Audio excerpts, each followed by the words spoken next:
이 질문을 하면 여러분들은 모르겠습니다. 혹시 나에게 초능력이 있다면 어떤 초능력이 있으면 좋을지 한번 좀 생각을 해보세요. 평소에 나한테 이런 초능력이 있다면 참 좋겠다. 저는 이제 제가 갖고 싶은 초능력이 있다면 저는 순간이동 초능력을 하나 갖고 싶어서 있으면 좋겠어요. 옛날에 학교 다닐 때 맨날 버스 타고 다니다가 지하철 타고 다니다가 시간이 늦어져가지고 뛰어다니던 그때 그 생각이 나요. 저는 그래가지고 그렇게 뛰어다닐 때 이건 뭐 순간이동 해가지고 탁 하면 얼마나 좋은가 그런 생각 할 때가 있습니다. 그리고 또 뭐 차가 막힐 때 이럴 때 굉장히 시간은 이제 바쁜데 그래서 옛날에는 이제 차 막히는 것 때문에 그리고 이제 공부하는 것 때문에 그런 이제 초능력이 생겨났고 요새는 한국에 있는 부모님들 좀 뵙고 싶고 또 시애틀에 있는 딸도 좀 보고 싶으니까 그냥 순간이동 착 해가지고 한국에 있는 부모님 좀 뵙고 오고 시애틀에 있는 딸도 좀 보고 오고 그러면 참 좋겠다. 이제 가끔 이제 상상하는 거죠. 그냥 즐거운 상상을 하는 거죠. 그러면 좋겠다. 그런 생각을 옛날부터 해왔습니다. 우리 현병길 집사님 어떠세요? 저는 복권 당첨됐으면 좋겠어요. 네? 복권. 복권 당첨.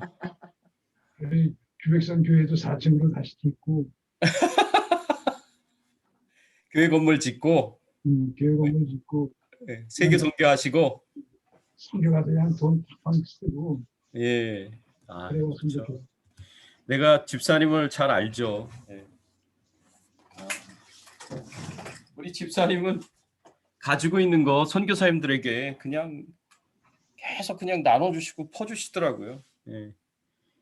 그 평소 음악 하시는 분이었으니까 키보드나 기타나 이거 다 중요하게 생각하실 텐데 그냥 뭐 교회를 위해서라면 선교사님들을 위해서라면 그냥 아낌없이 그냥 다 주시는 집사님 성품을 제가 잘 알죠. 그러니까 집사님은 이제 그렇게 하고 싶어 하시는 거.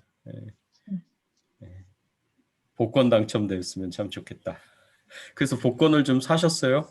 아니요. 사지는 않으셨고요. 이제 사야죠. 이제 사야 돼요. 좋습니다.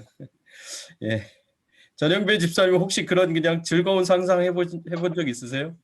네, 저도 목사님하고 같은 적인데 네네. 저는 사람을 만나는 것보다 이렇게 가고 싶은데 네네. 뭐 유럽이라든가 성지순례라든가 네네. 뭐 터키라든가 네. 뭐 그런 데 한번 가보고 싶다는 생각이 들어요. 그렇죠. 마음 먹었을 때 언제든지 그냥 훅 하고 한번 갔다 오고 그러면 좋죠. 자, 역사의 현장. 역사의 현장들. 예. 그런 것도 좋죠. 타임 트래블러처럼 이제 시간을 역행해 가지고 과거에도 가보고 미래도 가보고 그런 것도 이제 재밌을 것 같아요. 영화도 그런 영화들 많이 나오잖아요. 오후에 제가 잠깐 네. 저 사무실에서 일과를 마치고 잠깐 그 영화를 조금 봤는데요. 네.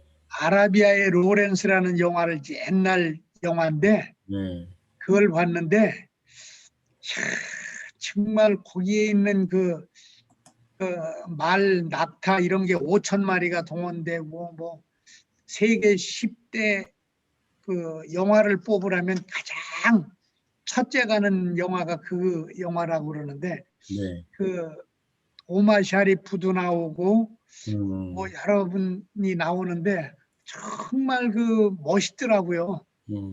그 저 사막 그 척박한 가운데 그 요르단 지역에서 찍은 거거든요. 근데 그런 역사의 현장들을 한번 가보고 싶다. 아, 좋죠. 저는 그런 생각이 많이 들더라고요. 음, 저기 한번 가보고 싶다 하는 생각이. 좋습니다. 안소니 킨 나오는 거네요. 안토니 킨도 나오죠. 네. 거기 피터 오툴 나오지 않아요? 피터 오툴? 피터 오톨이 주연이고 영국 저기 중이고 그 오마 샤리프가 그 어떤 아랍의 어떤 족장이고 뭐 그런 걸로 나오는 것 같아요. 진짜 그리고 옛날 영화인데요.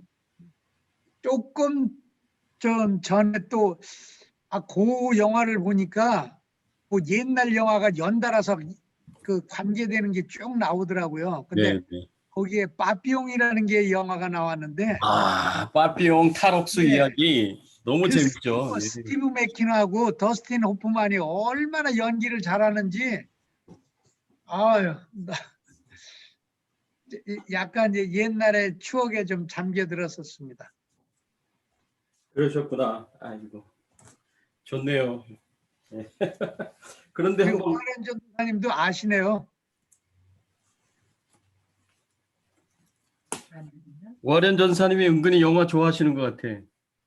옛날에 영화 많이 봤어요. 근데 아라비아의 로렌스는 저기 뭐 굉장히 잘된 영화라고 그때도 막 그랬는데 나는 잘 나이가 어려서 그런지 잘 모르겠는데 하여간에 좀 뭐라 그러나 사람들이 많이 얘기했던 영화인 것 같아요. 근데 이렇게 오래된 영화를 어떻게 보셨어요, 지사님은? 제 잠깐 어떻게 뭐 이렇게 하다 보니까 이렇게 누르게 됐는데 잠깐 어, 보게 됐다는 게 꽤 많이 봤어요. 그 그러셨구나. 동원된 그 제작비 뭐 이런 소품 뭐 말, 낙타, 사람들 맞아요. 어마어마해요. 근데 예. 참 보고 좀 감동스럽더라고요. 아유, 옛날 생각이 나네요. 예. 그래요. 우리 선교사님은 뭐 어떤 뭐 초능력 뭘 갖고 싶으세요? 글쎄요, 그런 생각 별로 안 하고 살아가지고. 근데 저는 거기 우주 가끔 그 지구 밖에서 보는 지구는 어떨까 이런 생각을 좀 하거든요. 네, 네, 네. 네, 그런 생각하는데 오늘 엘리시움이라는 영화 예.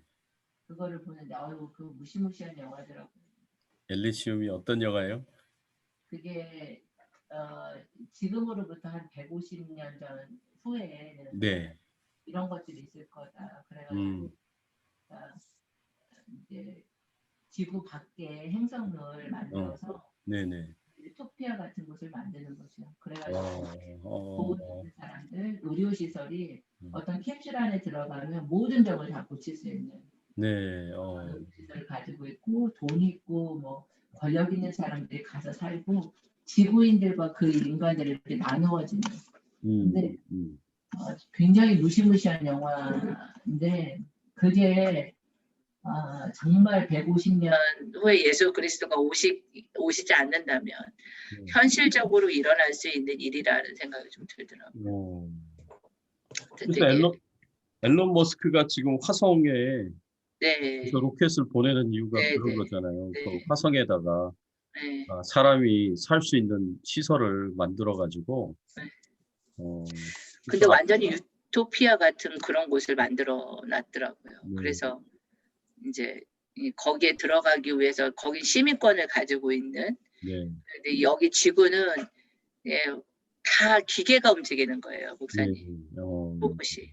그런 시스템으로 된 영화였는데 굉장히 좀 무섭기도 하고 지구 밖에서 지구를 보면 어떨까 그런 생각 저는 가끔은 했는데 저는 현명길 집사님 같이 요새는 좀 굉장히 현실적인 사람인데 그런 생각을 조금 하는 것 같아요. 하나님께서 이제 미국으로 보내셨을 때는 이유가 있을 텐데 이게 선교라는 그런 걸 가지고 그 뿌리는 있는데 이걸 어떻게 하나님께서 이끌어 가실까 이런 궁금증이 있고 지금은 이제 참 하나님 은혜였죠. 그러니까 선교사가 돼서도 그랬고 되기 전에도 그랬고 교회를 이렇게 세우는 일, 교회를 건축하는 일 이런 일 가운데 하나님께서 물질을 조금 많이 이렇게 사용하게 하셨었어요. 네, 네. 그래서 요새 제일 많이 이렇게 생각하는 게 주백성 교회에 다시 나한테 그런 기회를 하나님께서 허락하시면은 좋겠다. 이제 교회를 무엇보다도 제일 중요하게 여기고 네, 제주도에 그때 제가 여기 오기 전에 시간이 있어서 네. 제주도에 갔을 때 이기풍 목사님이 세운 교회 옛날에 12교회를 예, 예, 부흥사 예. 이기풍 목사님. 예. 예, 이기풍 목사님이 세운 12교회가 그 제주도의 그 해안가를 중심으로 다 있어요. 네. 12교회가. 그래서 그 교회를 이제 이렇게 돌면서 기도하면서 한 이틀 정도 그리고 선교 기념관도 가보고 그렇게 했을 때 하나님께서 그때 기도하면서 그 교회를 돌 때 이 교회가 얼마나 이 땅 가운데 중요한 역할을 하는지 교회를 하나님께서 어떻게 바라보고 계신지를 되게 많이 이렇게 말씀을 해주셨었거든요. 그래서 하나님께서 이제 교회를 세우는 일이 얼마나 중요하고 얼마나 이게 무엇보다도 더 중요한 일이라고 그렇게 그때 주셨던 마음들이 있어서 제가 선교지에 있을 때도 이렇게 교회를 세우는 일 가운데 이제 재정적으로 그때는 하나님께서 이렇게 있어서 그렇게 하게 하셨고 그 예전에 가기 전에도 이제 그런 일들을 좀 하게 하셨는데 하나님이 또 그런 기회들을 저한테 주셨으면 좋겠다 이런 생각들을 요새는 조금 이렇게 하게 되는 것 같아요, 목사님. 그래서 너무 좋네요. 저보다 너무 경건하신 분들만 계시고. 아니요. 그래가지고 현지사님하고 같은 거의 뭐 비슷한 예. 우리가 이제 먹고 살기 위해서 이제 물질이 필요한 것 같지는 않고 네. 그렇게 뭐 내가 살기 위해서 물질이 필요하신 것 이렇게 필요하다고 느껴지지는 않고 하나님께서 만약에 이렇게 하시게 되면 그런 일 좀 다시 기회가 있었으면 좋겠다 이런 생각들을 요새 좀 하는 것 좋죠. 그럼요. 예. 감사합니다. 훌륭하십니다.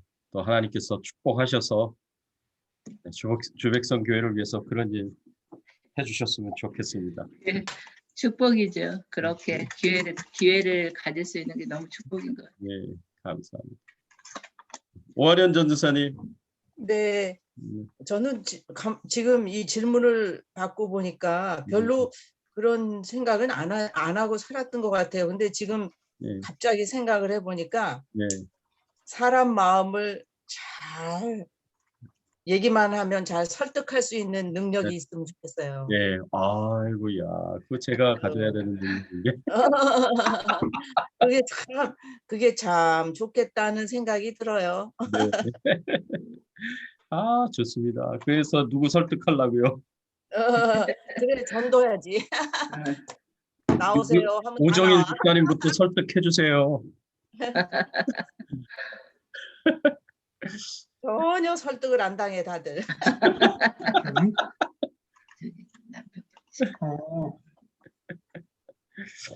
네, 알겠습니다. 우리 남사모도. 네, 저는 이제 그렇게 거룩한 내용은 아니고요. 거룩하지 않아요.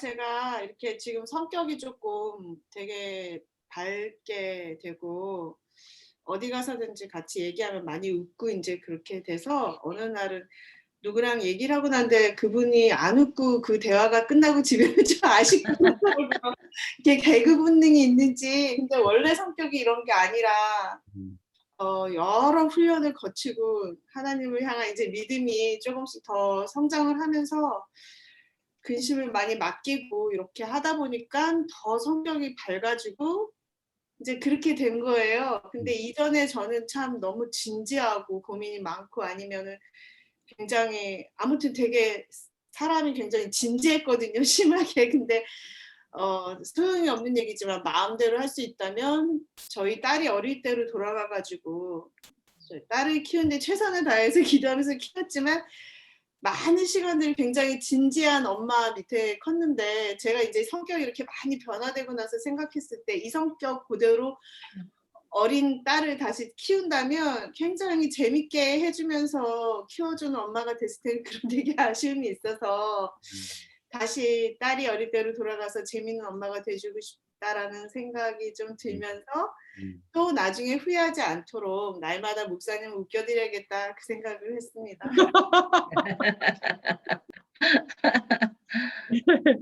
그래, 한번 시도해 보세요. 지금 웃겼거나. 네, 좋습니다. 감사합니다. 네. 자, 오늘 잠시 기도하고 오늘 성경 공부 시작하겠습니다. 하나님 아버지 감사합니다. 하나님의 은혜 가운데, 사랑 가운데 저희들을 이렇게 불러주셔서 성경 공부를 할 수 있도록 인도하여 주시니 감사를 드립니다. 하나님 말씀 앞에 섭니다. 말씀으로 가르쳐 주시고 교훈하여 주시고 주의 뜻이 무엇인지 깨달아 알게 하여 주시고 주의 뜻대로 온전히 행하며 살아갈 수 있도록 하나님 도와주시옵소서. 하나님 축복해 주시옵소서. 늘 저희와 함께 해주신 것 감사하고 또 이 귀한 모임 허락해 주신 것 다시 한번 감사드리며 예수 그리스도 이름으로 기도드리옵나이다. 아멘. 여러분 오늘 우리가 첫 번째로 살펴볼 말씀은 누가복음 23장 18절에서 25절까지의 말씀입니다. 이 빌라도의 이유라는 주제로 이 말씀을 우리가 생각을 해보면 빌라도가 예수님에게 죄가 없다라고 그렇게 선언을 하지 않았습니까? 누가복음 23장 4절의 말씀에 봐도 빌라도가 대제사장들과 무리에게 이르되 내가 보니 이 사람에게 죄가 없도다. 죄가 없다고 그렇게 선언을 했거든요. 또 누가복음 23장 20절, 21절 말씀에 보면 빌라도는 예수를 놓고자 하여 다시 그들에게 말하되 그들은 소리질러 이르되 그를 십자가에 못 박게 하소서, 십자가에 못 박게 하소서 하는지라. 이 빌라도가 예수님이 죄가 없다고 생각하면 풀어줘야 되는데 풀어주질 않습니다. 그리고 빌라도가 뭐라고 얘기를 하냐면 내가 때려서 놓아주겠다라고 얘기를 합니다. 근데 때려서 놓아주는 거는 그거는 죄 있는 사람을 때려서 놓아주는 거죠. 예.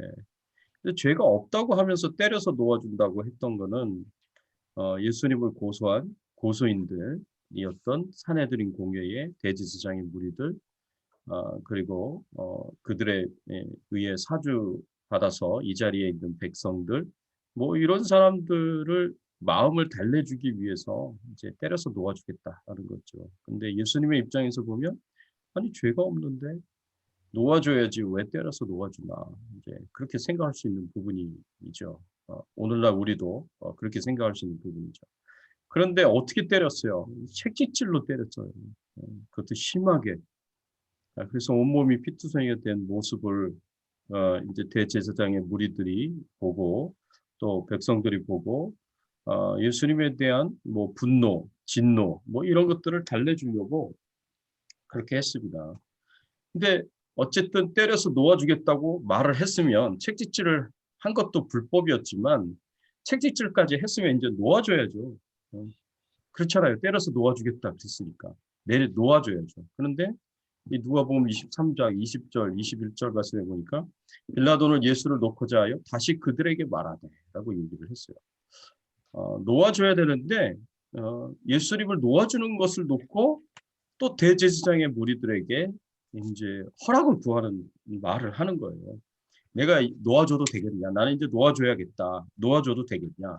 이제 그렇게 허락을 구하는 이제 요청을 하니까 그들이 소리질러 이르되 그를 십자가에 못 박게 하소서, 십자가에 못 박게 하소서, 십자가에 못 박으라는 말만 들은 거예요. 그래서 결국에는 이제 빌라도가 소를 털고 예수님을 십자가형에 처하게 하는데 빌라도의 이런 행동들을 보면 놓아줬어야 되는데 놓아주지 않았던 거 그리고 예수님을 놓아주는 것에 대해서는 고소인들에게 허락을 받을 필요가 없는 거고 물어볼 필요가 없는 거예요. 재판관은 철저하게 법에 근거해가지고 법적으로 판단을 하고 법적으로 판단해서 죄가 없으면 그냥 놓아줘야 되는 거예요. 고소인들이 뭐라고 얘기를 하든 상관이 없이 그냥 놓아줘야 되는 건데 그게 제대로 된 재판이 아닙니까? 그런데 빌라도가 이런 이제 재판관으로서 이 법적인 사실, 법적인 과정들을 너무나 잘 알 텐데도 불구하고 예수님을 놓아주지 않습니다. 그리고 오히려 고소인에게 물어보고 고소인의 그 비위를 맞추고 고소인을 기쁘게 하는 방향으로 그렇게 재판을 이끌어가는 이런 모습들을 보면서 빌라도가 예수님이 아무 죄가 없는데도 불구하고 십자가형에 내어주게 된 것은 결국에는 이제 고소인들인 이 유대 백성들, 대제사장의 무리들에게 잘 보이기 위해서, 그들을 기쁘게 해주기 위해서 한 행동이었다라고 생각을 하고요. 그러기 위해서 불법도 이제 마다하지 않고 행하였다. 그러면 이제 이런 질문을 던질 수가 있는 거예요. 빌라도가 재판관으로서 불법인 줄을 알면서도 불구하고 이렇게 행동하고 죄가 없는 예수님을 십자가형에 내주기까지 이렇게 대제사장의 무리들에게 눈치를 봐야 되는 이유가 뭐냐? 이렇게까지 해야 되는 이유가 뭐냐? 이제 이런 질문을 던지게 되면 빌라도에게도 이유가 있었다는 거죠. 어떤 이유가 있느냐? 이 빌라도가 그동안 10년간 유대의 총독으로 지냈는데 그동안 유대의 총독으로 지내면서 빌라도가 이 유대인들과 관계가 굉장히 안 좋았습니다. 그래서 그 안 좋은 관계 때문에 결국에는 빌라도가 좀 많은 어려움을 당하게 되었는데 심지어는 이제 그 당시 때 로마 황제에게 유대인들이 투서까지 보냈어요. 그래서 투서 때문에 이제 큰 책망도 받게 되고 그래서 한 번도 유대 총독으로 있을 때 유대 백성들이 소요를 일으키거나 또 이렇게 데모를 한다거나 이런 일이 일어나서 또 부딪히게 되고 문제가 생기게 되면 빌라도 총독은 그 총독 자리에서 이제 잘리게 되는, 심지어는 어쩌면 제 역할을 잘 하지 못했다라고 해서 큰 형벌을 받을 수 있는 그런 상황에까지 갈 수 있었던 거죠. 그래서 다시는 소요가 일어나면 안 되는데, 다시는 이제 문제가 생기면 안 되는데, 지금 현재 빌라도의 마음속에 저울질을 하는 거죠. 내가 누구 편을 들어야 나에게 더 이익이 될까? 나에게 더 유익이 될까? 이 법적 정의는 없는 거예요, 여기서. 이 죄가 없다라고 판단을 했고 결정을 했고 풀어주겠다, 풀어줘야 된다라고까지 얘기를 했으면서도 불구하고 이제 마음속에 저울질을 하는 거죠. 내가 법적 정의를 쫓아서 예수님을 놓아주게 되면 그 결과가 어떻게 될까?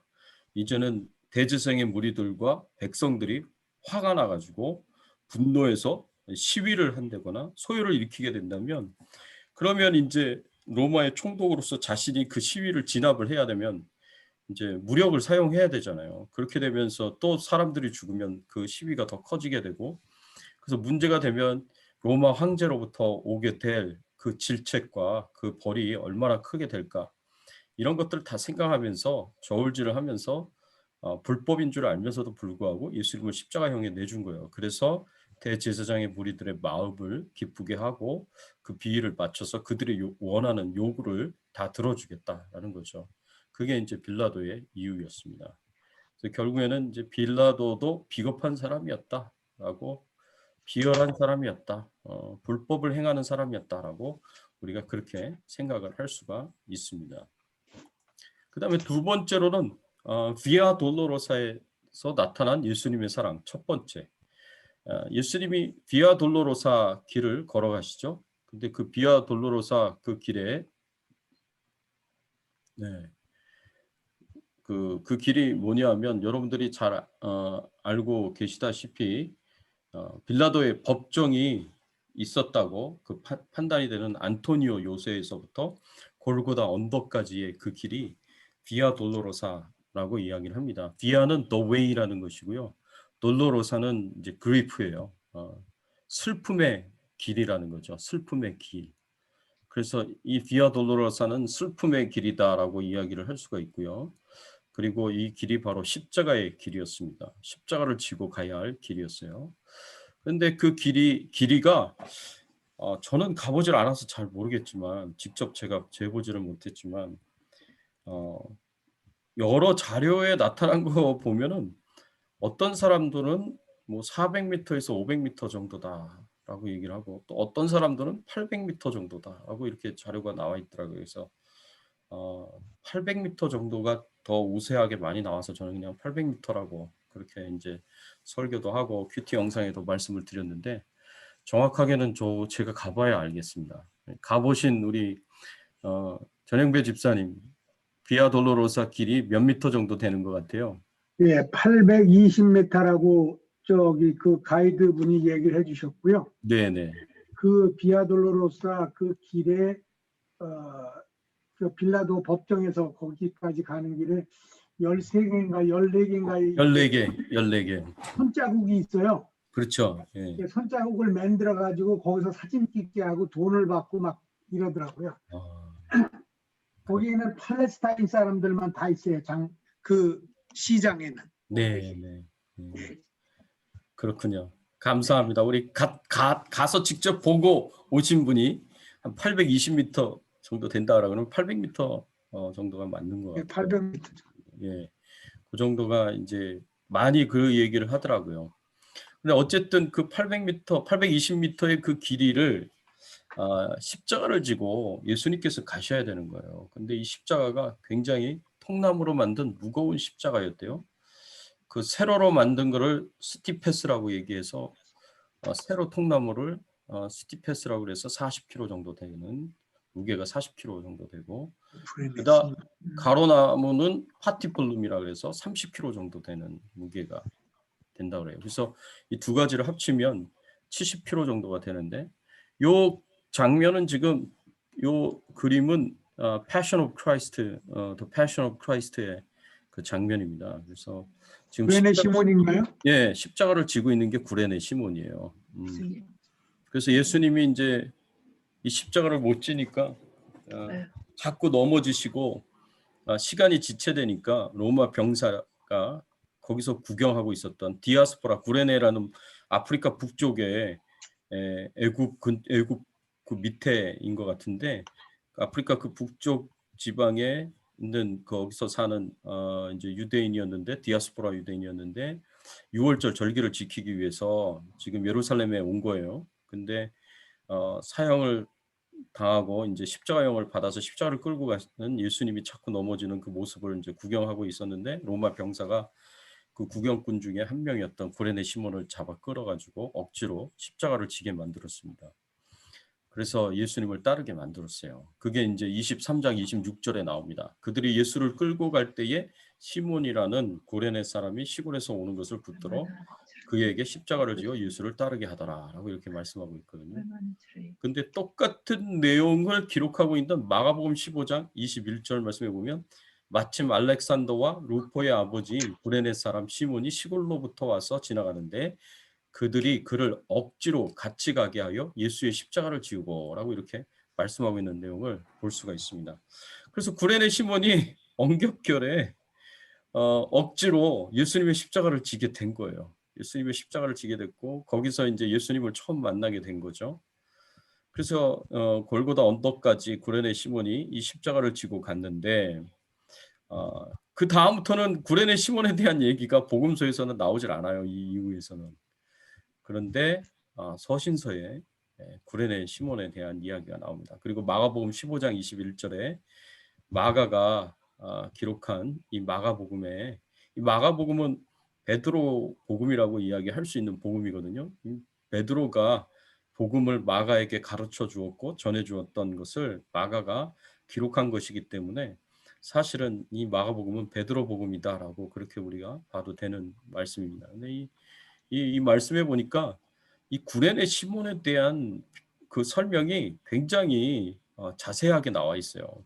사실은 이 구레네 시몬에 대한 정보가 하나도 없을 수도 있어요. 그냥 지나가는 한 사람 붙잡아 가지고 그 사람이 십자가를 지고 갔다라고 이렇게 이야기를 할 수 있는데 그 사람의 이름을 제자들이 알고 있었어요. 그 사람의 이름을. 그 사람은 그냥 노바디거든요. 지나가는 사람이었어요. 어떤 뭐 관심을 가질 수 있는 사람이고 유명한 사람도 아니었어요. 그냥 노바디였던 한 사람이었는데 그 사람에 대한 정보가 마가복음 15장 21절에 보면 알렉산더와 루포의 아버지인 구레네 사람 시몬이다라고 정확하게 그 사람에 대한 정보를 이야기를 해주고 있어요. 이것은 뭐냐? 이 사람이 예수님의 십자가를 대신 지고 골고다 언덕까지 올라갈 때까지는 이 사람이 노바디였어요. 정말 아무도 알아주지 않는 그냥 평범한 사람이었어요. 지나가는 사람이었어요. 지나가는 사람 1, 지나가는 사람 2, 뭐 이렇게 얘기할 수 있는 사람이었어요. 근데 이 사건 이후로 이 사람이 알려지게 된 거예요. 그리고 유명하게 된 겁니다. 구레네 시몬이. 왜 알려지게 됐고 왜 유명하게 되었느냐? 이 사람이 이때 예수님을 알게 되고 예수님을 보게 되고 예수님에 대해서 믿게 된 거예요. 그리고 예수님을 믿고 구원받게 되었습니다.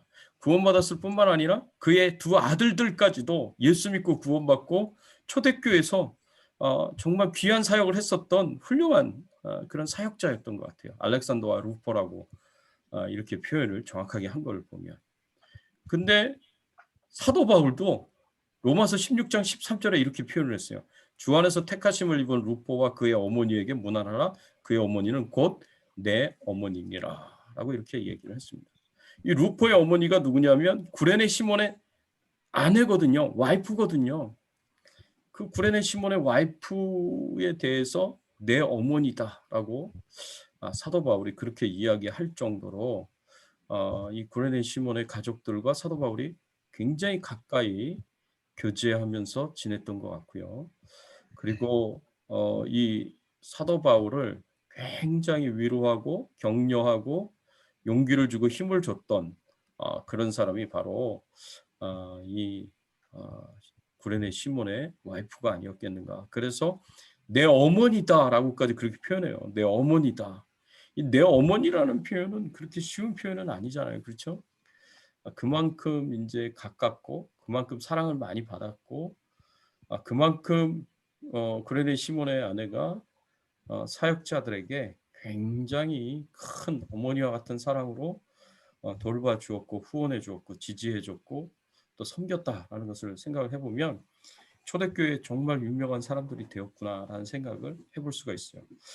구레네 시몬의 입장에서 보면 한 번도 본 적이 없는 처음 만나는 사람을 위하여 그것도 눈으로 보기에는 여기서 보는 것처럼 피투성이가 된 채찍질 받아가지고 피투성이가 된 저 옷을 입고 쓰러져 있는 저 사람을 위해서 그냥 십자가를 대신 준 것뿐이었는데 그것 때문에 예수님으로부터 구원의 은혜를 받을 수 있게 되었다. 그냥 엉겹결에 억지로 십자가를 지었던 것 때문에 자신뿐만 아니라 온 가족이 다 예수 믿게 되었고 초대교회 유명한 사람들이 되었고 그리고 사역자들에게 존중을 받고 사랑을 받는 그런 훌륭한 사명을 감당하는 사람들이 되었다. 저는 이거야말로 가장 큰 축복이 아닌가 그 생각이 듭니다. 그렇죠? 우리가 이미 예수 믿고 구원 받았기 때문에 구원의 축복이 얼마나 그것이 큰 것인지 잊어버릴 때가 많은데 사실 우리가 영혼의 삶을 생각하면서 본다면 예수 믿고 구원받는 축복보다 더 큰 축복이 어디 있어요. 그게 최고의 축복이죠. 그래서 나만 믿는 게 아니라 내 가족이 다 예수 믿고 구원받을 수 있게 된다는 것이 그게 얼마나 큰 축복이에요. 그게 최고의 축복이죠. 저는 그렇게 생각합니다. 그래서 천국에 갈 수 있다면 그게 최고의 축복이다. 근데 구레네 시몬이 엉겹결에 억지로 예수님의 십자가를 진 것 때문에 이런 축복을 받게 되었다라는 것을 생각해 보면 엄청난 큰 축복을 받았구나라는 생각을 하게 됩니다. 우리들도 마찬가지예요. 우리도 예수님의 십자가를 지고 우리가 힘들지만 어렵지만 고생스럽지만 내가 주님을 생각하며 주님을 위해서 내가 충성되이 사명을 감당하겠다. 힘들더라도 또는 고생이 있고 고통이 있더라도 핍박이 있더라도 내가 끝까지 예수님 잘 믿고 주님이 기뻐하시는 그 사명 내가 잘 감당하면서 하나님께 영광을 돌리면 내가 주님의 십자가를 지면 하나님께서 우리에게도 주시는 커다란 축복이 있지 않을까 그런 생각을 하면서 이 말씀을 보게 되었습니다. 이따가 우리가 같이 나눌 수 있었으면 좋겠습니다. 세 번째로 비아 돌로로사에서 나타난 예수님의 사랑. 두 번째, 이 비아 돌로로사를 가면서 예수님이 구레네 시몬도 만나셨지만 여인들을 만납니다. 여인들. 이 누가복음 23장 27절 말씀에 보면 또 백성과 및 그를 위하여 가슴을 치며 슬피우는 여자의 큰 무리가 따라오니라 라고 이렇게 말씀하고 있는 것을 볼 수가 있습니다.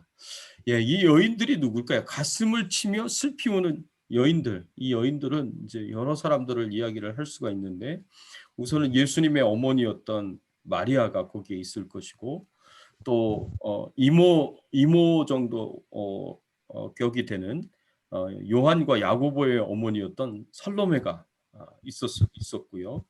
그리고 막달라 마리아가 있었고 요한나 수산나와 다른 여러 여제자들이 예수님이 가시는 그 십자가의 길을 뒤따라 갔다라고 이렇게 우리가 생각을 할 수가 있습니다. 그래서 예수님이 그냥 그 처참한 모습을 하시고 십자가를 지고 비아 돌로로사 그 길을 가는 그 길을 같이 뒤따라가면서 가슴을 치면서 엉엉 울면서 그렇게 이제 뒤따라가고 있는데 자신을 뒤따라오는 그 여인들을 바라보시면서 예수님께서 이 사랑의 마음을 가지고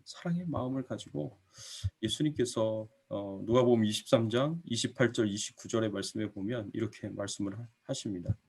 예수께서 돌이켜 그들을 향하여 이르시되 예루살렘의 딸들아 나를 위하여 울지 말고 너희와 너희 자녀를 위하여 울라. 보라 날이 이르면 사람이 말하기를 잉태하지 못한 이와 해산하지 못한 배와 먹이지 못한 젖이 복이 있다 하리라. 예, 이렇게 이제 내가 당하는 이 고난, 내가 당하는 이 십자가의 죽음보다도 더 큰 고난과 고통이 임할 때가 온다라고 예수님께서 말씀하시는 거예요. 그때 그 고통 당할 너희 자신과 너희 자녀들을 생각하면서 울라고 예수님께서 이렇게 말씀을 하십니다. 이거는 이제 예수님께서 여인들을 생각하시면서 위하여 주신 말씀인 거예요. 권면의 말씀인 거예요. 내가 당하는 이 고통과 고난은 이거는 아무것도 아니다. 이제 앞으로 장차 너희들이 당하게 될 고난과 고통이 더 큰 고난과 고통이고 더 큰 아픔이 있으니까 그 날을 기억하고 그 날을 준비하면서 이렇게 살아가라고 경고의 말씀을 주신 거죠. 이 권면의 말씀을 주신 거죠. 그래서 예수님께서 23장 31절에 이렇게 말씀하셨어요. 푸른 나무에게도 일같이 하거든 마른 나무에는 어떻게 되리요 하시니라. 이 푸른 나무는 의인인 예수님을 가리키거든요. 예수님에게도 의인인 죄가 없는 예수님에게도 이런 십자가의 고난과 고통과 죽음을 주는데 마른 나무는 회개하지 않는 죄인들, 악한 사람들, 이 회개하지 않는 죄인들과 이 악인들에 대해서 마지막 때에 하나님께서 얼마나 큰 고난과 고통으로 심판을 하실 건지 생각해 보라고 예수님께서 주시는 말씀이에요. 그래서 예수님의 십자가의 고난과 그 고통과 그 죽음이 정말 안타깝고 비참한 그런 죽음이지만 그럼에도 불구하고 예수님께서는 지금 이거는 이 고난과 이 고통은 아무것도 아니라는 거죠. 마지막 때 마른 나무들에게 임하게 될 고난과 고통을 생각해 보라는 거예요. 의인인 나에게도 이런 고난과 고통이 있는데 이 끝까지 회개하지 않은 저 세상의 죄인들, 예수님의 메시아를 십자가에 못 박은 저 죄인들을 향하여서는 얼마나 큰 고난과 고통이 하나님으로부터 주어지게 될지 생각해 보라고 예수님께서 이렇게 말씀을 하시는 거예요. 그러니 마지막 때 믿지 않는 자들이 하나님의 심판을 받았을 때는 말할 수 없는 큰 고통과 그리고 말할 수 없는 큰 괴로움 가운데로 빠지게 되는 거죠. 영원토록 지옥불에서 소금 튀듯 하게 될 것이다라고 말씀을 하였으니까 이게 얼마나 고통스러운 일이었겠습니까? 일이 되겠습니까? 이제 마지막 때에도 우리 믿는 자들에게 이런 심판이 고난이 주어지게 될 거고 믿지 않는 자들에게는 더 심한 하나님이 주시는 심판과 형벌이 있을 것이다라고 이 말씀을 통해서 생각해 볼 수가 있습니다. 네 번째로 누가복음 23장 32절 38절 욕심이 잉태한즉 죄를 낳고. 여기 보면 예수님께서는요 십자가에 못 박힌 상태에 있는 거예요. 가운데 예수님께서는 십자가에 못 박힌 그 상태에서 예수님이 34절에 하나님께 뭐라고 기도했냐면 아버지 저들의 죄를 사하여 주옵소서. 자기들이 하는 것을 알지 못함이니이다. 하나님 저들의 죄를 용서해 달라고 자신을 십자가에 못 박은 그 죄인들을 위해서 예수님께서 간절하게 기도를 하고 있어요. 그런데 그 십자가 밑에서는 로마 병사들이 뭘 하고 있었느냐. 그들이 그의 옷을 나눠 제비를 뽑았다 그랬어요. 제비를 뽑았다라고 그렇게 표현을 하고 있어요. 요한복음 19장에 보면 똑같은 본문의 말씀이 기록되어 있는 곳에서 보면은 그 예수님의 겉옷을 4등분을 해서 나눠 가졌어요. 4등분을 해가지고. 그리고 속옷은 제비 뽑아가지고 나눠 가졌어요. 제비 뽑아가지고. 여기 보니까 이거 제비 뽑는 그 판이 있는 것 같아요. 보여요? 뭐 이렇게 돌려가지고 뭐 이렇게 탁 던져주면 거기 딱 꽂히는 그런 판 있잖아요. 옛날에 뭐 무슨 뭐 상품 찾기 뭐 이런 거 게임할 때 뭐 쓰던 뭐 그런 것처럼 이렇게 제비 뽑는 판으로 이렇게 놔둔 것 같아요. 그래가지고 이 예수님의 피 묻은 옷을 그래가지고 4등분을 해가지고 가져가고 제비 뽑아서 가져가고 그랬다는 거죠. 그런데 예수님의 그 피 묻은 옷을 가지고 왜 4등분까지 하면서 4등분하면 아무 쓸모 없거든요. 그 옷은 옷으로서의 기능을 더 이상 못 하거든요. 근데 그 옷을 왜 그렇게 가져가려고 했을까? 이 속옷까지 이 제비 뽑아서 가져가려고 했을까? 거기에는 이유가 있었어요. 그 이유가 뭐냐면 예수님의 옷에는 치유의 능력이 나간다라고 그렇게 소문이 났기 때문에 그 소문을 듣고 예수님의 그 옷을 탐하고 있는 거예요. 지금 저 옷을 병자에다가 가져다 주면 그 옷을 붙잡는 사람마다 다 치유함을 받았기 때문에 치유의 능력의 역사가 나타날 것이다. 치유의 능력의 역사가 예수님으로부터 나가는 게 아니라 옷으로부터 나간다라고 생각을 한 거예요. 그러니 이제 얼마나 우둔하고 우매한 사람들입니까? 이 우둔하고 우매한 사람들이 그렇게 행동을 했습니다. 그래서 예수님의 그 옷을 가지고 그렇게 나눠서 가져간 거예요. 그래서 그런 일들이 언제 일어났느냐? 우리가 잘 아는 12의 혈루병 앓는 여인이 예수님의 옷을 쓰다가 손을 대서 나음을 입었던 적이 있습니다. 마가복음 5장 27절 28절 나오는데 마태복음 14장 35절 36절에 보면 그게 소문이 나가지고 36절에 다만 예수의 옷자락에라도 손을 대게 하시기를 간구하니 손을 대는 자는 다 나음을 얻으리라 라고 이렇게 소문이 났습니다. 그래서 예수님의 옷자락에 손을 대면 치유의 능력이 나타난다라고 그렇게 소문이 나고 그렇게 많은 사람들이 믿었어요. 그리고 그런 일들이 실제로 일어났습니다.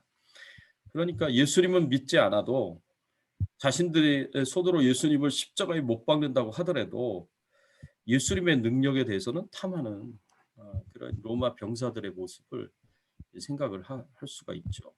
이런 경우가 초대교회에서도 일어났었는데 초대교회 사도행전 19장 11절 12절 말씀에 보면 이제 사도 바울이 자신의 몸에서 있었던 손수건이나 앞치마를 가져다가 병든 사람에게 얹으면 그 병이 떠나고 악기도 나가더라. 사도행전 19장 12절, 11절, 12절. 이 예수님과 같은 그런 능력의 역사가 나타난 거죠.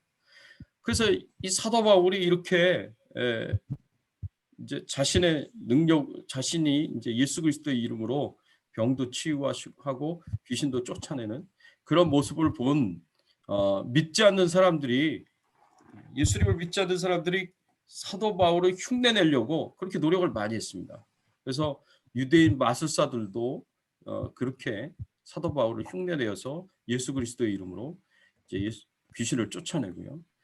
또 오늘 그 14절, 15절 말씀에 보면 사도행전 19장 14절, 16절 말씀에 보면 제사장 스게와의 7 아들들도 그런 일을 했다는 거죠. 이들도 예수님을 믿지 않는 자들이 사도 바울이 한 것처럼 흉내내서 예수 그리스도의 이름으로 이제 귀신들을 내어 쫓는 그런 이제 역사들을 행하였는데, 그때 그 악기 들린 사람이 뭐라고 이야기를 했습니까?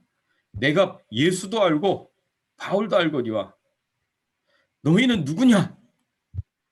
나는 예수도 알고 바울도 아는데 너희는 누구냐라고 이렇게 이야기하는 것을 볼 수가 있어요. 그래서 악기 들린 사람이 그 7명의 아들들에게 뛰어올라서 눌러서 이겼다 그랬어요. 그래서 그 7명의 아들들이 다 놀라고 상하여서 벗은 몸으로 그 집에서 도망했다라고 이렇게 표현이 나와 있습니다. 이거는 이제 뭘 얘기하느냐? 사람들의 욕심이 어디까지 가느냐? 예수님을 믿지는 않아도, 하나님을 믿지는 않아도 하나님의 능력은 욕심을 낸다는 거죠. 하나님의 축복은 욕심을 낸다는 겁니다. 이거는 믿는 자들도 마찬가지예요. 믿는 자들도 하나님 앞에서 진지하게 신앙생활을 하면서 하나님을 잘 믿고 예수님을 잘 믿고 그렇게 신앙생활을 하는데 관심을 더 많이 가져야 되는데 그렇지가 못합니다. 믿는 자들도 하나님보다 하나님 주시는 축복에 더 관심이 많고요.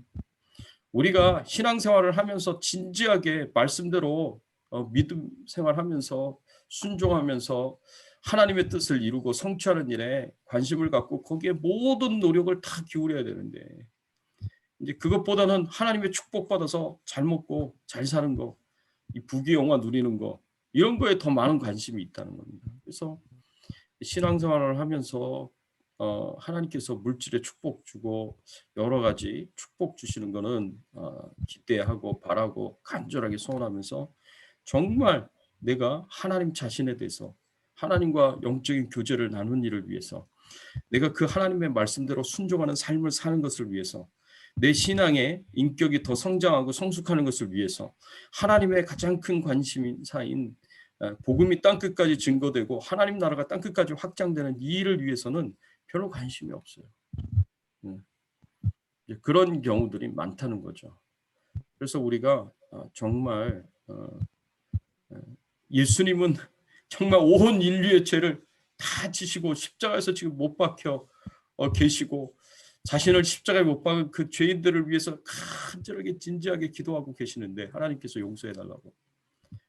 근데 그런 것과 아무 상관없이 그 십자가 밑에서는 그냥 자기 욕심에 따라서 그렇게 행동하는 로마 병사들의 모습이 완전히 큰 대조를 이루고 있지 않을까, 그런 생각을 해보면서 우리의 삶은 정말 어떤 삶인가? 로마 병사들을 닮은 삶인가? 아니면 예수 그리스도를 닮은 삶인가? 예수님은 우리를 위해서 자기 생명을 희생하시고 우리를 위해서 십자가의 죽음을 당하시기까지 헌신하시면서 우리를 사랑하시고 우리를 위하여 일을 하셨는데 우리는 뭐에 관심이 있는 겁니까? 그런 예수님의 사랑에 깊이 감사하고 감격하고 감동하면서 그 예수님을 위해서 우리도 생명을 드리며 헌신하고 희생하면서 힘들더라도 어렵더라도 우리가 믿음으로 바르게 살아가고 믿음으로 하나님의 뜻을 이루고 성취하고 믿음으로 하나님 앞에 영광을 돌리고 믿음으로 영혼 구원의 사역, 복음과 선교 사역에 우리가 힘써야 되지 않겠습니까? 이를 위해서 우리의 생명을 드리고 희생하고 헌신해야 되지 않겠습니까? 우리가 이런 이제 도전을 받을 수 있는 그런 말씀이 아니었나 생각합니다. 적용 질문 보겠습니다. 혹시 지금까지 질문 있으세요? 뭐 하시고 싶은 말씀 있으세요?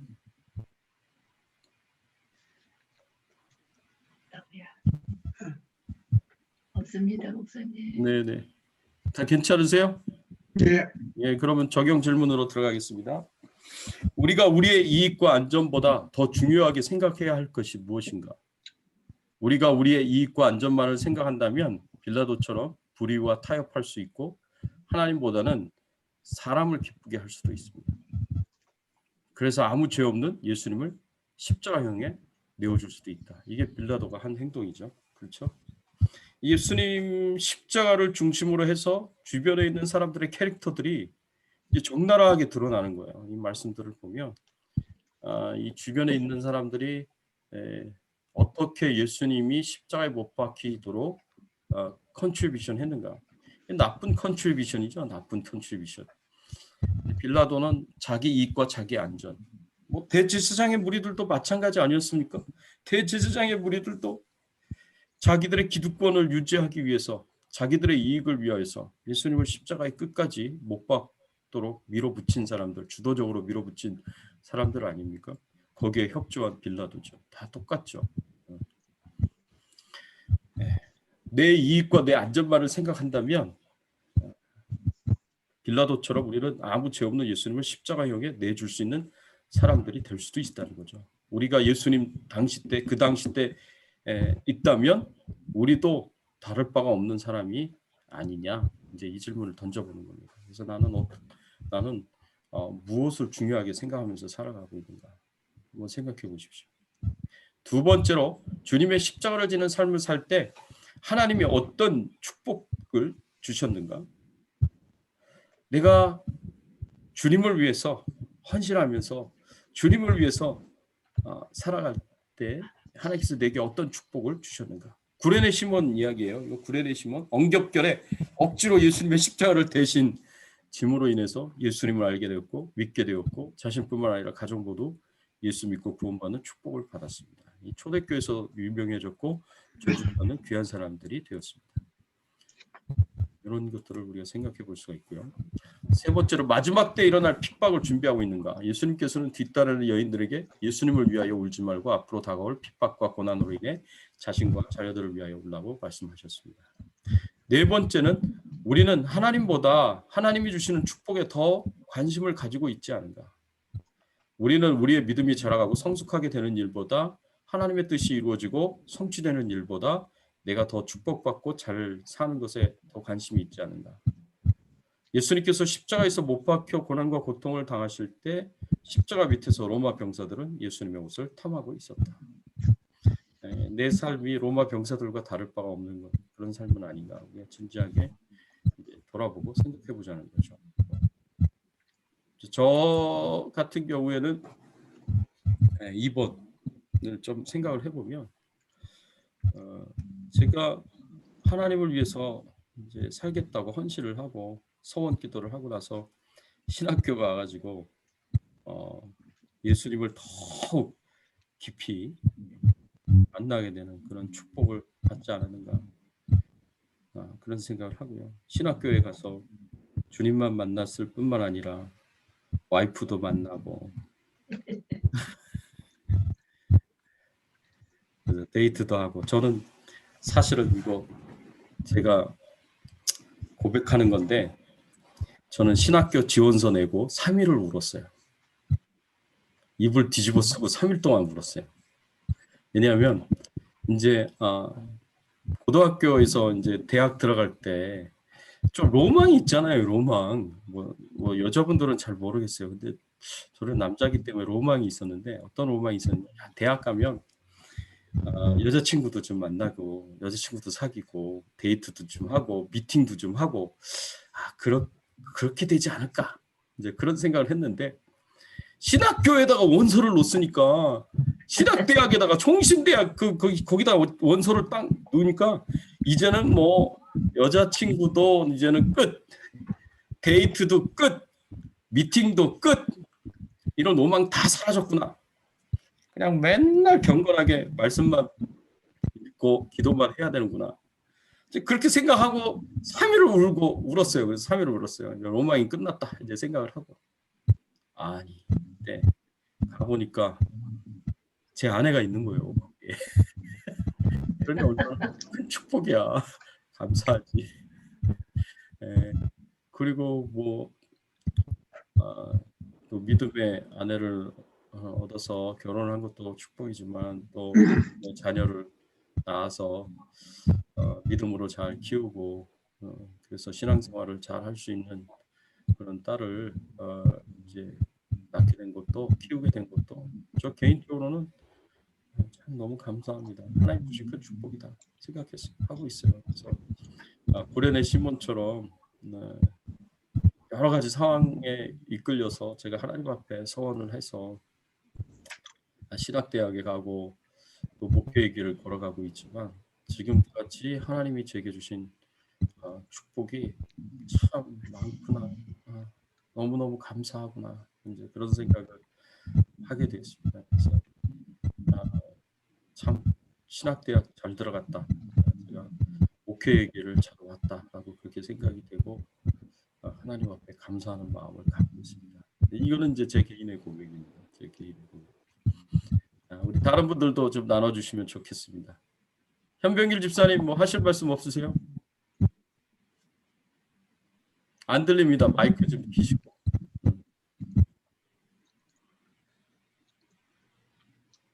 저는 4번 같아요. 4번이요.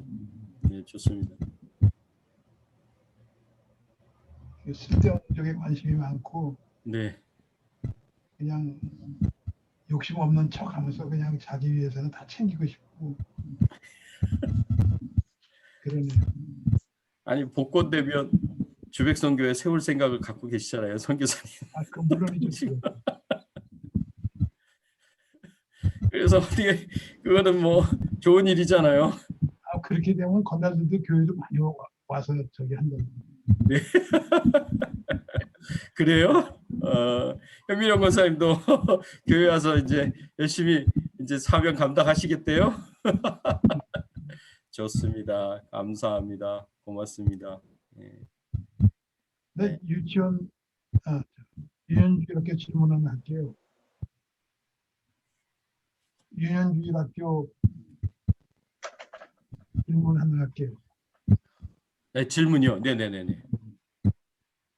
조그만 섬나라에 그 왕이 죽어도 뭐 부모했다, 뭐 대통령이 죽으면 서거했다 이렇게 세상에 존칭을 다 쓰는데 네.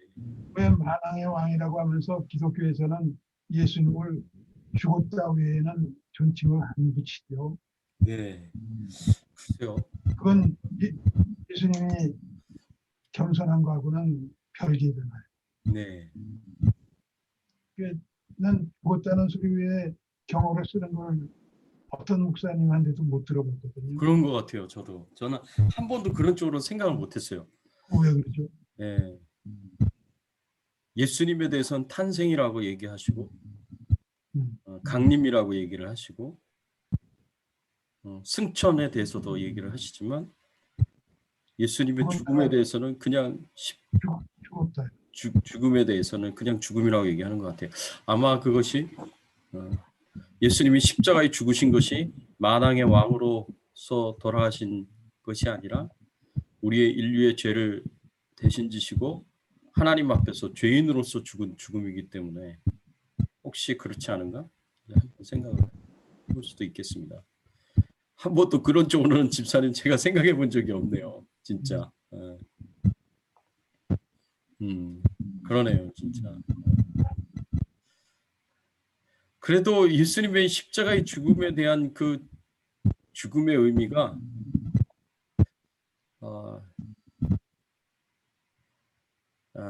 저한테는 모르겠어요. 다른 분들은 모르겠어요. 저한테는 아주 생생해요. 올해는 더 생생한 것 같아요. 올해 계속해서 이 십자가에 대한 고난과 죽음에 대한 말씀들을 오랫동안 묵상을 하고 하루에도 몇 시간씩 묵상을 하니까 묵상을 하고 있으니까 저는 이 기간 동안 제 가슴이 정말 뜨겁고 정말 은혜가 하나님 주신 은혜가 있었어요. 저한테는 개인적으로.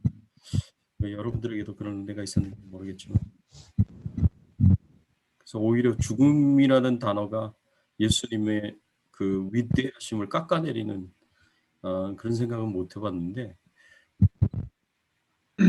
그 부분은 좀 앞으로 생각을 해볼 수도 있겠네요. 진짜. 예, 감사합니다. 질문해 주셔서. 근데 제가 좋은 답변을 드리질 못해서 죄송해요, 집사님. 예. 우리 남사모도 같이 좀 나눠주죠. 네, 전 4번인데요. 네. 저는 그 누가복음 23장 34절 말씀 읽을 때 예수님은 우리를 위해서 십자가 위에서도 기도해 주시는데 사람들은 그 밑에서 그 옷을 나누는 게 되게 한심해 보였거든요. 네. 저 사람들은 정말 뭐야 이렇게 생각을 했는데 이제 목사님이 말씀을 풀어주셔가지고 그게 사람들의 그 욕심에 의한 거라는 그 이야기를 듣고 나니까 이 모습은 교회 안에 너무 많다는 생각이 들어요. 예수님은 우리를 위해서 죽으셨고 우리를 사랑하시고 교회의 머리가 되어 주시는데 교회에 있는 많은 사람들은 제가 그동안 신앙생활 하면서 아니 꼭 주백성교회가 아니라 그 이전부터 이렇게 해서 봤을 때 많은 안타까운 모습들이 결국은 보면은 사람들이 나를 알아주는가 아닌가 그거가 하나님의 사랑보다 더 예수님의 고난보다 먼저인 것 같은 모습을 많이 봤던 것 같아요. 그게 말씀보다 먼저고 누가 날 무시하든지 나를 알아주지 않으면 견딜 수 없고 아니면 다른 사람보다 내가 더 인정받기 위해서 다른 사람에 대해서 오히려 이렇게 안 좋게 대하든지 말을 만든다든지 그런 교회 안의 모습들을 생각을 하면서 이게 그냥 옛날에 있었던 예수님 십자가 밑에서만 있었던 게 아니라 깨어있지 않으면 교회에서 끊임없이 이 모습이 있는 거구나라는 생각이 들었고 저뿐 아니라 그냥 이 말씀을 대하는 모든 분들이 그런 거를 생각하고 돌아보면서 회개를 해야 되겠다 그 생각을 했습니다. 네. 감사합니다. 찔리는 말씀이죠. 보들 나눠줘서 고맙습니다. 네. 전영배 집사님. 저도 4번이 예. 를 적용하게 되는데 우리는 하나님보다 하나님이 주시는 축복에 더 관심을 가지고 있지 않는가. 네. 그래서 요즘 저도 기도를 한다든가 말씀을 볼 때 하나님께서 하나님이 중심이 돼야 되는데 네. 내 생활에서 하나님이 나를 도와주시는 그런 분으로 그래서 지금은 이제 자꾸 이제 바꿔가려고 하는 그런 마음을 갖는데 네. 하나님은 나를 도와주시는 그런 분뿐만 아니라 네. 나와 동행하시는 네. 나도 하나님과 동행하고 하나님도 나와 동행하는 그런 관계로 조금 더 좀 이 육상 경기 중에서는 허들을 좀 넘는 네. 그런 차원으로 좀 성숙해지고 싶고 네. 한 그런 마음이 많이 들어요. 그래서 그 모든 걸 나의 삶도 그렇고 나의 일도 그렇고 이것이 하나님 앞에 초점이 모아져야지 네. 하나님이 나이가 뭐 재정적으로 아니면 뭐 안락한 삶 이런 걸 위해서 도와주시는 그런 분 자꾸 전락시키는 이런 것이 있는 마음이 있었는데 이제는 하나님 중심으로 나의 삶, 나의 뭐 재정, 뭐 모든 것 다 그분 앞에 초점이 맞춰주시면 좋겠다는 그런 생각을 많이 해봅니다. 아이고, 중요한 말씀 해주셨어요. 감사합니다.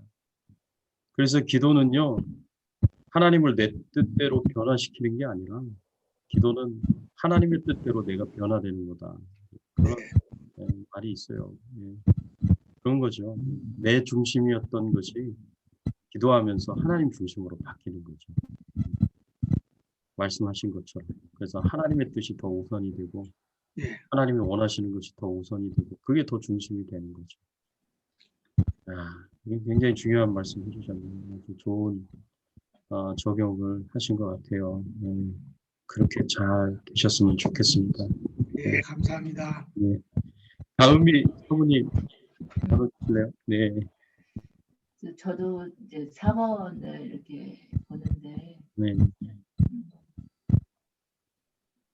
우리가 예수 그리스도를 통해서 구약보다 훨씬 더 이렇게 성숙한 믿음, 더 깊은 믿음은 예, 마음의 동기조차도 우리의 생각조차도 주님이 죄로 여기시는 것들을 이렇게 보잖아요.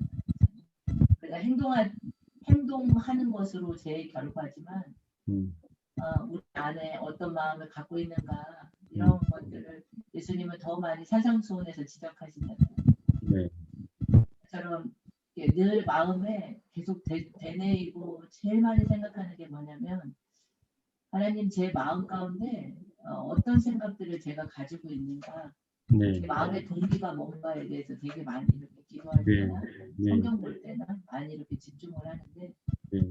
예수 그리스도와 함께하는 그 삶, 우리가 예수님의 말씀 안에 들어가는 그 삶이 아니라 힘들고 어려울 때는 예수님의 그 능력, 오병이어의 기적 이런 것들이 다 나한테로 끌어들이고 싶은 네. 네. 이런 생각들, 그런 것들 이렇게 내 안에 그런 것들이 정말 있는가, 부수적으로 내가 갖고자 하는 것들이 있는가. 예수님께서 십자가를 통해서 우리에게 허락하신 그 많은 그 축복과 능력들을 내가 이게 내 삶 가운데서 유용하게 쓰려고 하는 것들이 있는가라는 생각들을 늘 하는 것 같아요. 네.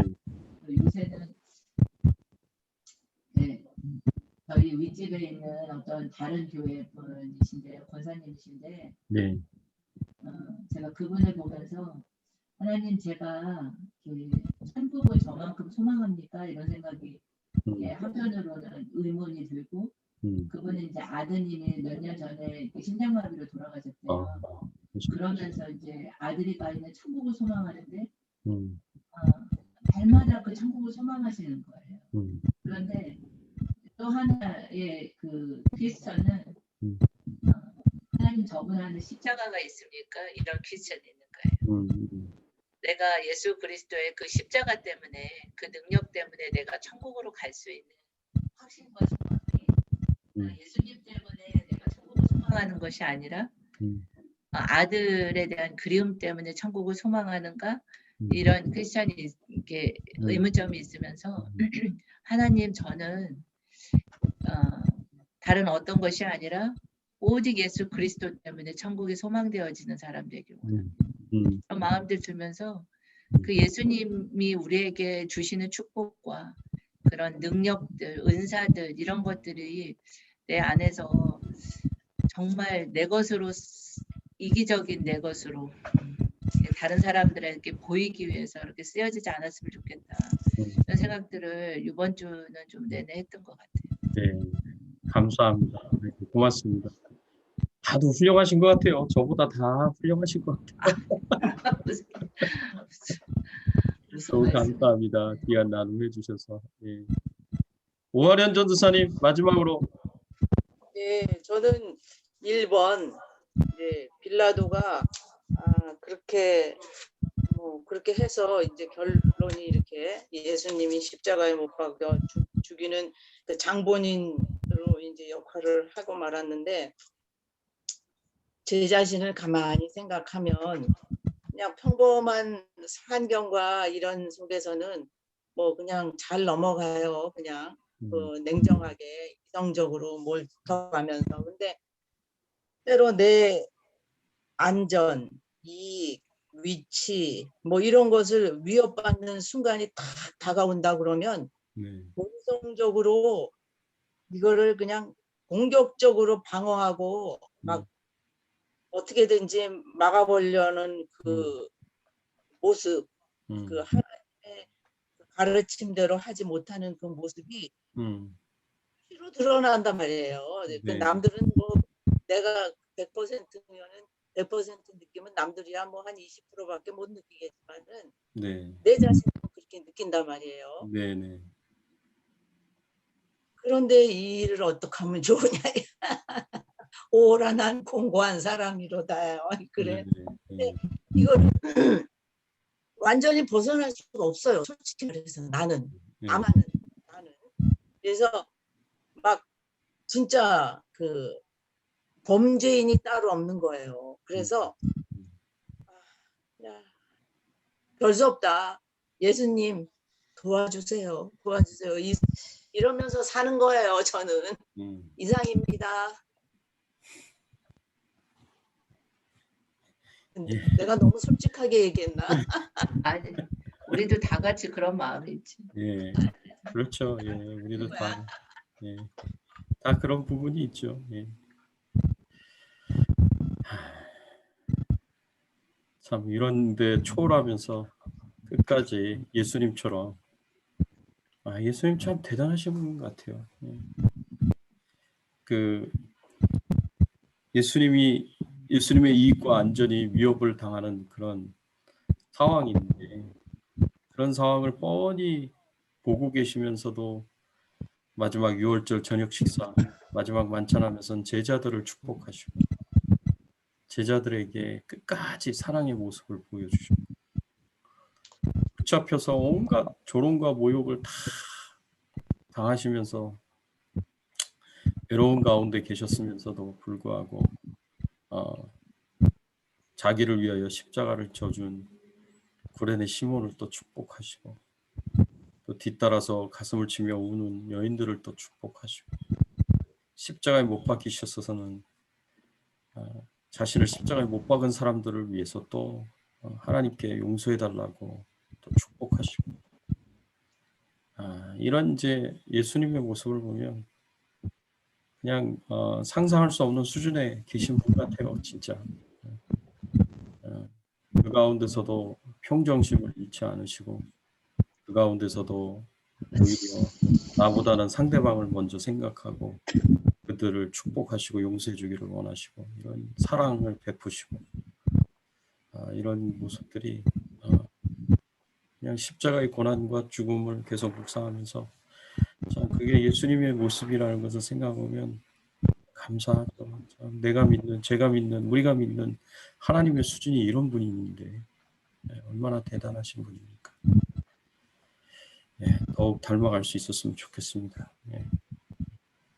혹시 더 뭐 질문이 있다거나 더 하시고 싶은 말씀 있으십니까? 네, 목사님 구레네 시몬 말이에요. 네네. 이 사람이 그 예수님의 십자가를 대신 짐으로써 주님을 알게 됐나요? 예, 그렇죠. 예. 이게 6월절 행사 때문에 그 여기 온 게 아닌가요? 그렇죠. 6월절 행사를 지키기 위해서 구레네라는 아프리카 북쪽의 먼 곳에 있는 거기서 사는 사람이 이 사람이 유대인이죠. 유대인이기 때문에 디아스포라 유대인이기 때문에 먼 길을 왔고 그러니까 예수 믿는 사람이잖아요. 그 사람은 예수 믿는 사람은 아니죠. 그 6월절에 참석하더라도 예, 6월절 절기에 참석하려고 왔지 예수님을 만나러 온 거는 아니죠. 예, 전혀 이제 그러니까 예수님이 사역이 3년 반밖에 안 됐기 때문에 예수님 먼 곳에 있는 사람들은 예수님을 알 도리가 없어요. 그러니까 사도 바울이 먼 지역을 돌아다니면서 복음을 전할 때 예수님에 대해서 이미 알고 있었던 사람들은 그렇게 많지 않았어요. 이 6월절 행사에 참석하는 사람을 뭐라고 예수 믿는다고 그래야 돼요? 아니요, 그 사람들은 그냥 순례자들이에요. 필그림이라고 얘기하죠. 필그림, 순례자들. 6월절 절기를 이제 참여하기 위해서 사방에 이렇게 살고 있는 먼 곳에 살고 있는 디아스포라 유대인들이 그 절기를 지키기 위해서 순례의 길을 온 거예요. 순례의 길을 온 거예요. 예루살렘까지. 그래서 순례자라고 필그림이라고 얘기하죠. 그 사람들을 가리켜서. 그저 순례자였지 하나님을 믿는 사람이에요. 하나님을 믿는 사람이지만 예수님에 대해서는 모르고 있는 사람들이다. 그렇지만 여기서 예수님을 만나게 되고 알게 되고 믿게 되는 거죠. 참 이거는 하나님이 하신 일이다라고 볼 수밖에 없어요. 예수님 좌우편에 있었던 강도들 중에 한 명이 처음에는 똑같이 예수님을 비난하고 조롱하고 모욕했거든요. 근데 어느 한순간에 확 바뀌었어요. 제가 지난 주일에도 설교를 했지만 그런 갑작스러운 변화가 어떻게 오게 되느냐. 그 갑작스러운 변화가 온 이유는 하나님이 하신 일이기 때문에 갑작스러운 변화가 왔다고 볼 수가 있죠. 사람이 한 일은 아니에요. 구레네 시몬이 예수님의 십자가를 지고 갔는데 그 사람이 어떻게 예수 믿게 되고 그 사람이 어떻게 초대교회 그렇게 유명한 사람이 되고 어떻게 이렇게 존중받는 사람들이 됐느냐? 하나님이 하신 일이죠. 예. 참 하나님이 이렇게 귀한 일을 하셨다. 축복을 주셨다는 것을 우리가 생각을 해볼 수가 있습니다. 자, 오늘 또 더 질문이 있으십니까? 마이크를 켜시고. 예. 마이크를. 네. 빌라도가 우리 사도신경에 계속 나와서 우리 예수 그리스도께서 부활하시기 전까지는 계속 씹을 것 같은데 우리가 재림하시기 전까지. 재림하시기 전까지 그 빌라도라는 사람도 그 여러 군데서 자기가 얘기를 했지만 예수님을 죄가 없다. 예. 제가 아무리 신문을 해보고 뭐해도 뭐좀그 건덕지가 있어야 되는데 없죠. 그렇죠. 뭐 사람들을 치료하고 뭐 하고 그래서 많이 그 군중들이 쫓아다니고 하긴 했지만 네. 뭐 저기 자기가 통치하는 이 유대인 사회에서 무슨 소요를 일으키거나 뭐 반정부 행위를 하거나 세금을 안 낸다거나 네. 그런 걸 행동하지 않았음에도 불구하고 네. 네. 그분이 이 빌라도가 분명히 이건 자기가 그런 입장에 있었단 말이에요. 판단을 해서 네. 아무리 저기 제사장이라든가 이런 서기관들이 악을 써도 이거는 죄가 없는데 무슨 뭐 어떻게 당신들한테 내놓습니까? 때릴 필요도 없었던 거예요. 그렇죠. 죄가 없는데 왜 때려요? 그러니까. 이거는 뭐 일종의 그 전시 효과, 예. 또 국민들을 뭐 소유하는 국민들을 조금 이렇게 달래기 위한 이런 그 제스처 예. 이런 걸로 했긴 했지만 네. 네. 그래서 본디오 빌라도의 그런 그 행위도 네. 우리가 가지고 있는 그런 죄성 중에 네. 그리고 어떤 이익이 딱 앞서면은 네. 예수님도 조금 뒤로 잠깐 네. 있다가 네. 오십시오 하는 그러한 성향이 내게도 많이 있다. 네. 그런 맞습니다. 것을 느낄 수 있었고 네. 네. 그래서 본디오 빌라도는 계속 정말 그 책임을 질 만한 그런 위치에 있다. 맞습니다. 예. 예. 죄가 없는데 그 저기 뭐야 그 구약에도 네. 뇌물은 재판을 굽게 한다고 네. 이렇게 얘기했듯이 네. 맞습니다. 자기한테 좀 유익이 앞서면 네. 그 잘못된 얘기를 해야 되는 이런 그러니까 작금의 무슨 뭐 정치 형태나 뭐 이런 것도 다 보면 정의가 앞서는 것보다는 네. 불의가 승리해버리는 이런 것을 봤을 때 참 안타까운 마음이 있어서 한마디 했습니다. 빌라도는 되게 나쁜 사람이네요. 네. 기승전 빌라도 나쁘죠. 네. 저도 이번 말씀 묵상하면서 미국 정치하고 한국 정치도 좀 생각을 많이 하게 됐어요. 야, 정말 이게 정의가 중요한데 꼭 그렇지는 않구나. 모든 사람들이 다 그렇게 생각하는 건 아니구나. 이제 그런 생각을 하게 됐습니다. 그래서 왜 이렇게 생각이 많이 다를까? 제가 교회 안에서만 있어서 그런가 그런 생각을 많이 들었어요. 당연한 건데 이 당연한 게 당연하지 않게 되는 이제 그런 모습들을 이제 보게 되는 거죠. 그래서 되게 안타깝고 그래서 더 기도를 해야 되겠다는 생각을 갖게 됩니다. 그래서 정의가 제대로 실현이 된다면 사실은 선한 사람이 편안하게 살 수 있는 사회가 되는데요. 근데 정의가 제대로 서 있지 않으면 선한 사람이 고통을 당하는 사회가 될 수 있습니다. 그래서 이 나라와 민족을 위해서도 한국과 미국을 위해서 계속 기도해야겠다 생각을 하게 됐습니다. 저는 개인적으로.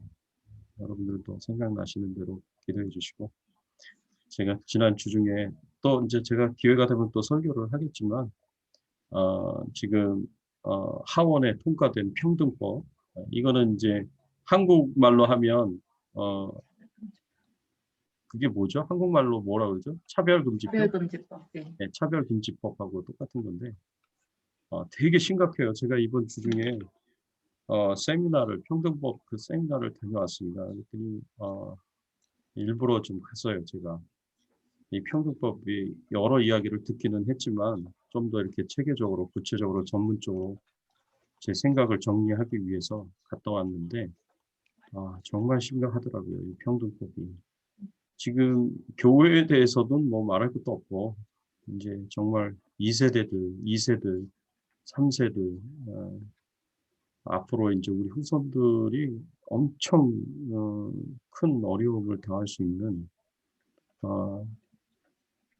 그런 이제 일이더라고요. 그래서 이 문제를 놓고 또 기도 많이 해야 되겠구나 생각을 하고 여러분들에게 거기 웹사이트에 들어가서 캘리포니아 상원 의원들이 그거를 반대할 수 있도록 청원하라고 그렇게 카톡에도 올려보냈는데 이게는 이제 반기독교적이고 반성경적이고 그리고 앞으로 미래를 좀 망가뜨릴 수 있는 굉장히 심각한 법이 평등법이더라고요. 그래서 교회 성도의 입장에서 교회 입장에서 기독교 입장에서 말씀대로 이 세상이 정의롭게 행해지기를 바라는 모든 믿는 사람들은 이 부분을 놓고 기도를 해야 되지 않을까 생각을 하고 있습니다. 그래서 여러분들이 계속해서 생각나는 대로 기도해 주시면 고맙겠습니다. 자, 오늘 그러면 같이 기도하고 마무리하겠습니다. 여러분들에게 도전을 여러 가지로 오늘 말씀이 주셨을 텐데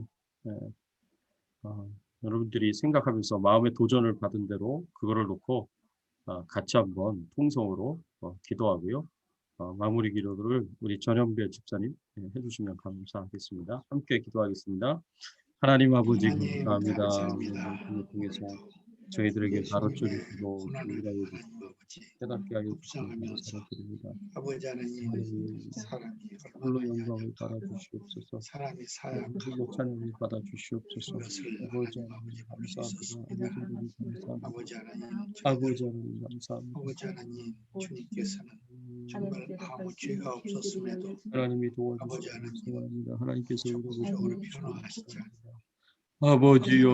구원해 주시기 위해서 십자가에 하나님 앞에 돌아가셔서 볼 수 있었습니다. 아버지 하나님 사랑과 함께하여 주시옵소서. 아버지 우리와 사랑으로 있고 아버지 하나님 하나님 아버지 아버지 하나님 감사합니다.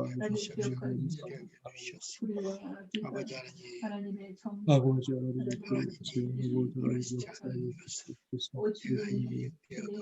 그렇습니다. 하나님이 우리에게 베풀어 주신 은혜와 사랑을 감사를 드립니다.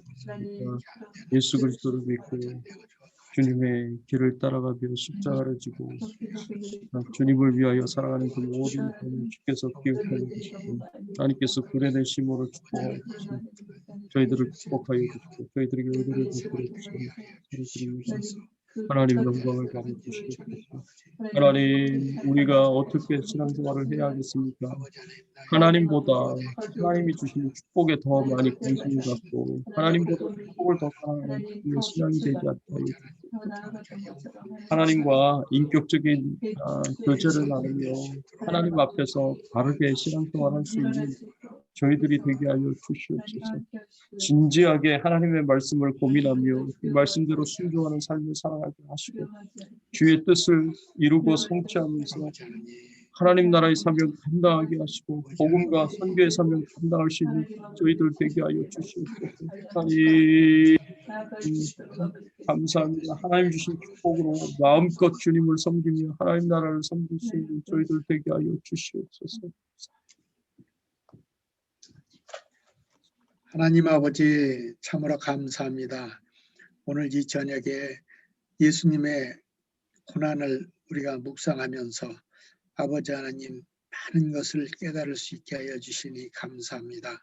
아버지 하나님 빌라도는 예수님이 아무 죄가 없고 그에게서 죄를 찾을 수 없다고까지 자기 입으로 고백했으면서도 아버지 하나님 대중적인 아버지 하나님 그들의 소유 사태에 아버지 하나님 좌우되어서 예수님을 십자가에 못 박는 그런 결과를 초래했습니다. 아버지 하나님 정말로 우리 인간의 연약하고 사악한 그런 부분을 볼 수 있었습니다. 아버지 하나님 혹시 나에게도 그러한 부분이 없는지 다시금 성찰해 볼 수 있도록 주님 도와주시옵시기를 원합니다.